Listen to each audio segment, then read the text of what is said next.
Yo, YouTube, welcome back. And we have a video on Killer Clowns, of course, but this video is a little different because the dev team, they streamed the game for about an hour and we actually learned a lot of new information.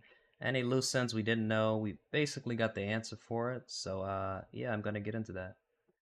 I am gonna focus on the more new information and the information that I have more details on.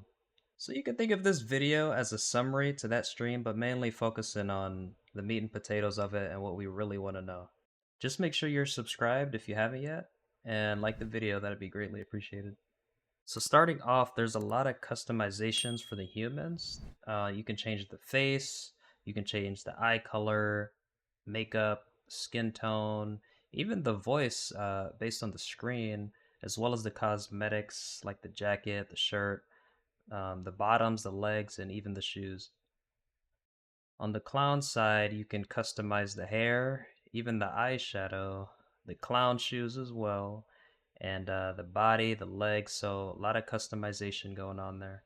And yes, there are female clowns, as we've known, and they have definitely made themselves present here.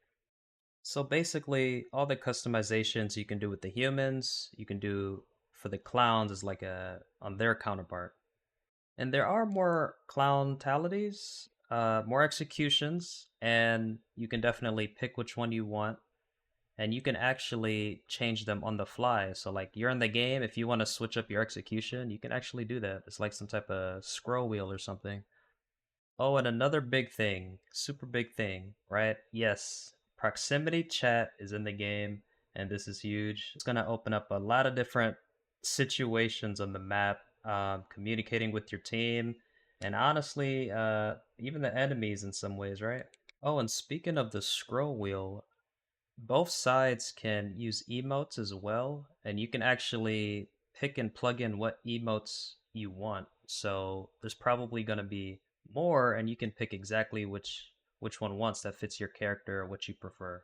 All right, so let's move on to the lackeys, right? The lackeys, there's a bunch of the places where you hook the humans. Each one fits 4 cocoons, and you can either hook a human you've caught, you've downed, or whatever, and you can put a human on there. And once there are 4 of them, then that's when lackeys will spawn up to 4. But even if you only find 1 cocoon, 1 lackey will start spawning. It is important to know that these spawns that the cocoons are placed on, they're scattered across the map, and when they're scattered across the map, the lackeys will only spawn from those locations. So based on where you are, it's going to be a high traffic area for those lackeys to quickly cover like that area. But it is important to know that when 16 cocoons have been met, then that's when the early clown apocalypse will start. And some of those cocoons, they don't have to be the humans in the game because there are random cocoons scattered across the map from humans that have already been captured that aren't like playable humans. Humans can basically always be saved from a cocoon, whether they're still on the floor or if they're hooked. But if the human has a sharp object, they can cut themselves out. Otherwise, their option is to die faster or wait for someone to save them.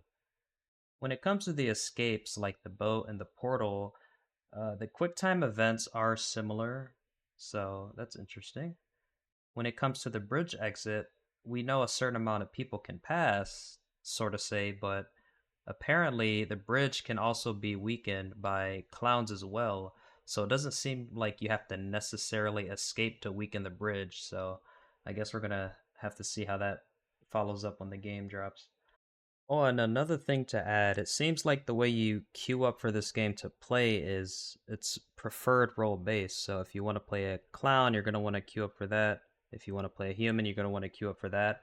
But you're not always guaranteed it because if people aren't queuing, then I guess you're going to have to play a role you don't really prefer. So hopefully that isn't too bad, but I guess it's better than not being able to play or waiting too long in the lobbies or something like that. When it comes to the clown apocalypse, when the timer runs out, which is about 15 minutes, or at least that was the timer when they played the game. The pink explosion starts at the middle of the map and expands outward.